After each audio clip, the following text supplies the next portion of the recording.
कहानी है वो सुधीर नाम के एक युवक की है।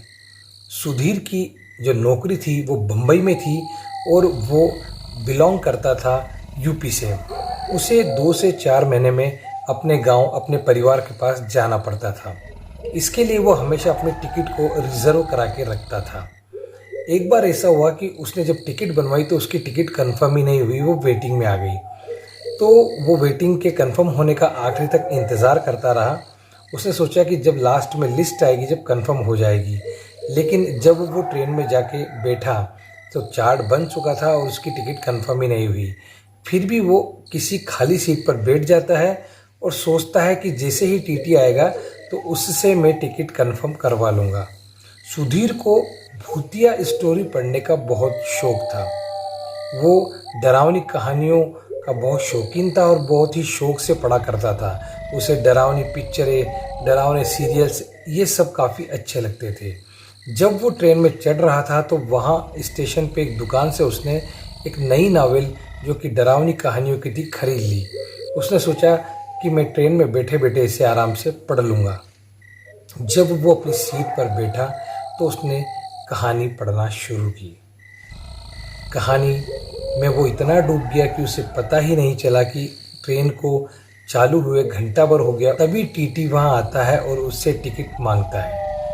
तो वो टीटी को अपनी टिकट दिखाता है तो टीटी कहता है कि तुम्हारी तो टिकट कंफर्म ही नहीं है और तुम रिजर्वेशन कोच में कैसे बैठ गए।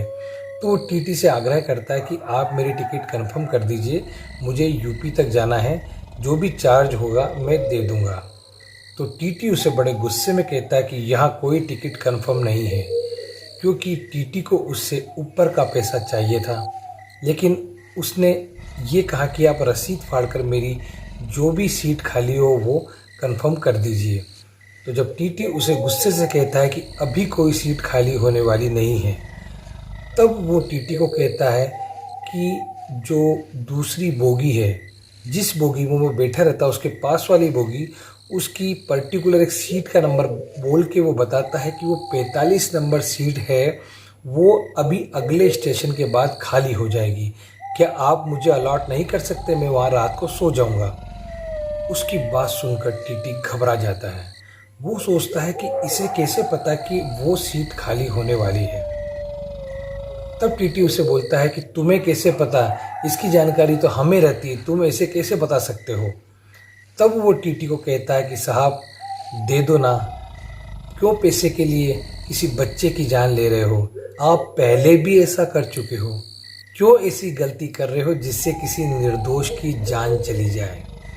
उसकी बात सुनकर टीटी हक्का बक्का रह जाता है। उसे समझ ही नहीं आता कि ये क्या बोल रहा है। उसका चेहरा पूरी तरह सफ़ेद पड़ जाता है। कोई तो ऐसी बात थी जो टीटी को चुभ गई और वो बात केवल सुधीर और वो टीटी ही जानता था। लेकिन टीटी झट से वहाँ से उठकर आगे चला जाता है और वो पीछे मुड़कर देखता ही नहीं है। वो अगली बोगी में जाकर टिकट चेक करना शुरू कर देता है। लेकिन जैसे ही वो अगली बोगी में जाने लगता है तो जो बीच की कंपार्टमेंट होती है, दोनों बोगियों के बीच की जगह, वहाँ सुधीर आ जाता है और उसका हाथ पकड़ लेता है। टीटी जब उसका चेहरा देखता है तो घबरा जाता है। सुधीर का चेहरा पूरी तरह बदल चुका था। सुधीर की आंखें बड़ी बड़ी और लाल हो गई थी। उन्हें देखकर लग रहा था मानो वो किसी से बदला लेना चाहता हो। सुधीर उस टीटी को पकड़ता है और गेट से उसे नीचे धक्का दे देता है। टीटी आधा नीचे लटक जाता है और एक हाथ से ट्रेन के गेट के हैंडल को पकड़े रहता है और कहता है मुझे माफ़ कर दो, मैं मर जाऊंगा, प्लीज़ मुझे बचा लो। तब जो सुधीर होता है उसकी आवाज़ में परिवर्तन भी आ जाता है और वो उससे बोलता है कि मैं तुम्हें नहीं छोड़ूंगा, तुमने निर्दोष की जान ली है। ये बात सुनकर टीटी घबरा जाता है। टीटी को समझ ही नहीं आता कि ये सब क्या हो रहा है और ये जो सुधीर है इसे तो उसने पहले कभी देखा भी नहीं था, वो ऐसा क्यों कर रहा है। जब शोर शराबा होता है, जब सुधीर चिल्लाता है ज़ोर ज़ोर के, उसकी आवाज़ काफ़ी भारी हो जाती है। वो उससे चिल्ला के बोलता है कि मैं तुझे ज़िंदा नहीं छोड़ूंगा, और टीटी ज़ोर ज़ोर के चिल्लाता है कि मुझे बख्श दो, मेरी जान को बख्श दो, मुझे बचा लो। तो वहाँ जो बाकी बोगियों में लोग बैठे होते हैं वो आके वहाँ इकट्ठे हो जाते हैं और सब सुधीर को वहाँ से हटाने का प्रयास करते हैं, लेकिन सुधीर में इतनी ताकत आ जाती है कि कोई उसे वहाँ से हिला भी नहीं पाता। तभी पास वाली बोगी में एक सिद्ध पुरुष, एक पंडित जी जो कि काफ़ी सिद्ध आत्मा थे, वो बैठे बैठे मंत्रों का जाप, अपनी माला का जाप करते रहते हैं। यह सब सुनकर वो वहाँ से उठकर आते हैं और देखते हैं कि क्या माजरा है। लेकिन जैसे ही वो सुधीर का चेहरा देखते हैं वो डर जाते हैं। वो समझ जाते हैं कि इसके ऊपर जरूर किसी बुरी आत्मा का साया है। वो उसे देख के कहते हैं कि मुझे मालूम है तुम्हारे साथ अन्याय हुआ है, लेकिन तुम इसे बख्श दो, इसको इसके कर्मों की सजा मिल जाएगी। लेकिन सुधीर उस पंडित की एक भी नहीं सुनता और वो कहता है कि हट जा मेरे बीच में से।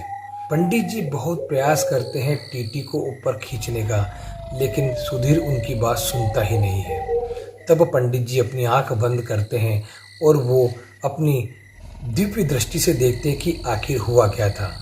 दरअसल में 15 से 20 दिनों पहले कोई यात्री जो कि लोकल पैसेंजर था, वो रिजर्वेशन कोच में चढ़ गया था और उसने टीटी से आग्रह किया था कि मुझे बहुत दूर जाना है, आप मेरी एक सीट अलॉट कर दो तो बहुत अच्छा रहेगा।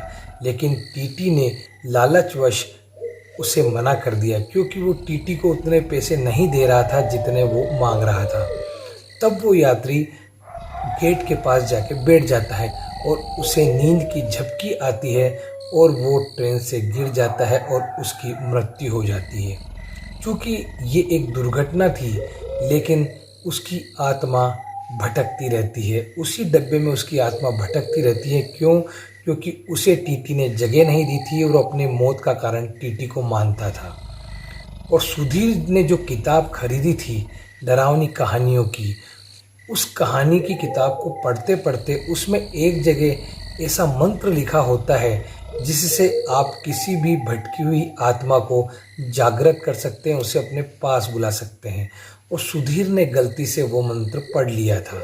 उस मंत्र के पढ़ने के बाद जो व्यक्ति मर चुका था ट्रेन से गिरकर, उसकी आत्मा उसी बोगी में भटक रही थी और उसने सुधीर के शरीर पर कब्जा कर लिया। ये सब देखकर पंडित जी अपनी आंखें खोलते हैं और सुधीर के हाथ में वो जो किताब रहती है जिससे वो मंत्र पढ़ता है वो छीन लेते हैं और उसे हवा में उछालकर बाहर फेंक देते हैं। जैसे ही वो किताब सुधीर से जुड़ जाती है तो सुधीर एकदम से होश में आ जाता है। उसे समझ ही नहीं आता कि उसके साथ क्या हुआ था। और वो जो टीटी रहता है वो जब ये सब देखता है तो बहुत बुरी तरह डर जाता है और उसका हाथ छूट जाता है और वो ट्रेन से गिर जाता है। टीटी मरता नहीं है, लेकिन उसे काफ़ी गंभीर चोटें आती है और उसे तुरंत हॉस्पिटल में भर्ती किया जाता है और सुधीर वहीं बेहोश हो जाता है और सुधीर को भी हॉस्पिटल में एडमिट किया जाता है। लेकिन जब जानकारी ली जाती है तब सुधीर को कुछ भी याद नहीं रहता कि उसके साथ क्या हुआ था। इसका मतलब वो किताब में कुछ ऐसा था जिसने उसकी आत्मा को जागृत कर दिया और सुधीर के शरीर में वो आत्मा प्रवेश कर गई।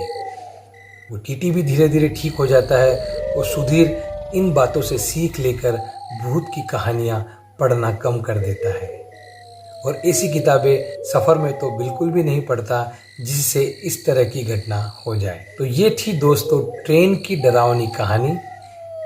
मैं आशा करता हूँ आपको ये कहानी पसंद आई होगी। तो बहुत ही जल्दी मिलते हैं एक नई और हॉरर स्टोरी के साथ में। तब तक के लिए नमस्कार।